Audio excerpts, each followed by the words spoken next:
India and Pakistan, born out of the same land in 1947, have had one of the most strained relationships in modern geopolitics. While both nations have fought multiple wars and engaged in numerous military standoffs, full-scale war remains a looming possibility in the minds of strategists, politicians, and citizens alike.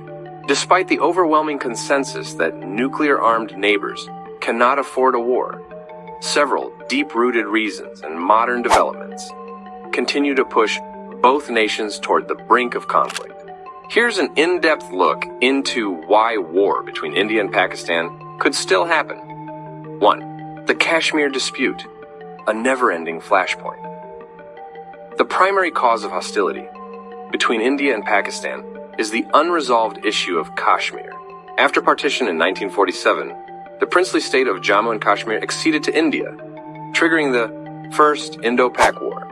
Since then, Kashmir has remained our territorial and ideological battleground. Pakistan claims Kashmir as a Muslim-majority territory that should have been part of its domain. India asserts legal ownership, based on the instrument of accession, and maintains it as an integral part of its sovereign territory. The region is militarized, with heavy troop presence on both sides and frequent ceasefire violations along the Line of Control, LOC. The abrogation of Article 370E by India in 2019, which stripped Jammu and Kashmir of its special status, further escalated tensions. Why it matters. Kashmir is more than just land. It's a symbol of national identity and pride for both nations. Any escalation in Kashmir could quickly spiral into a larger conflict. Now, cross-border terrorism and proxy wars. India has long accused Pakistan of supporting, harboring, and exporting terrorism across the border, particularly in Jammu and Kashmir. Major attacks like the 2001 Indian Parliament attack, 2008 Mumbai attacks, Uri 2016, and Pulwama 2019 have been linked to Pakistan-based groups like Jaish-e-Mohammed and Lashkar-e-Taiba. Pakistan denies direct involvement but admits that non-state actors operate from its soil. India's response has included surgical strikes and airstrikes, such as the one in Balakot after Pulwama. Why it matters. Acts of terrorism inflame public anger in India, pushing the government toward retaliatory action, which risks escalation. And 3. Ideological differences and nationalism. India and Pakistan are built on two opposing ideological frameworks. Pakistan was created as a Muslim homeland, while India remained a secular, multi-religious democracy. In both nations, nationalist rhetoric, especially during elections, fuels anti-neighbor sentiment. In India, parties may use tough-on-Pakistan narratives to gain votes. In Pakistan, India is often portrayed as an existential threat to justify military budgets and government control. Why it matters.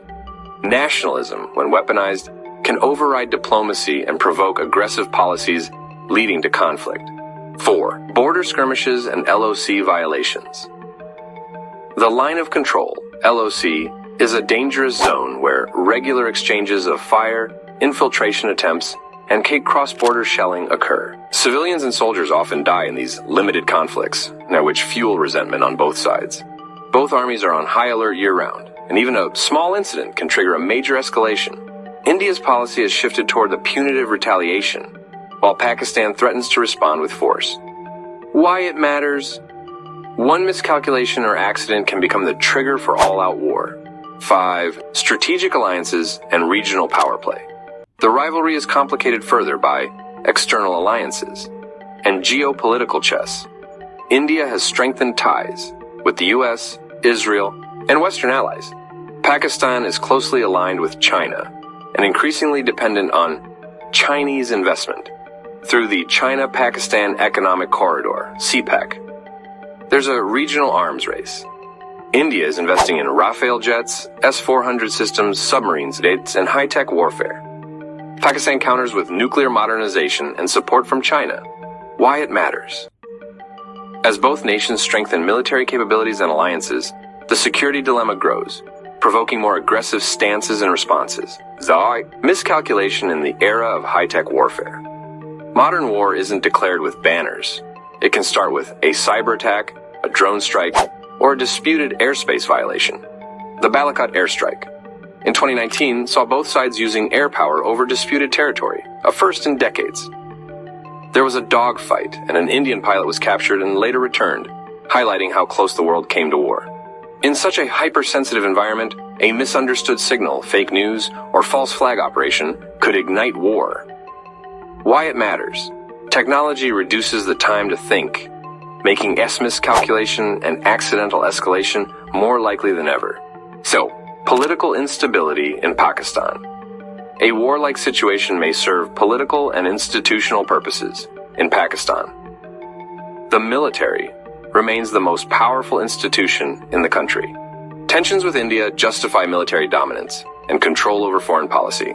In times of internal crisis, Pakistan's leadership may escalate tensions with India to divert public attention. Why it matters.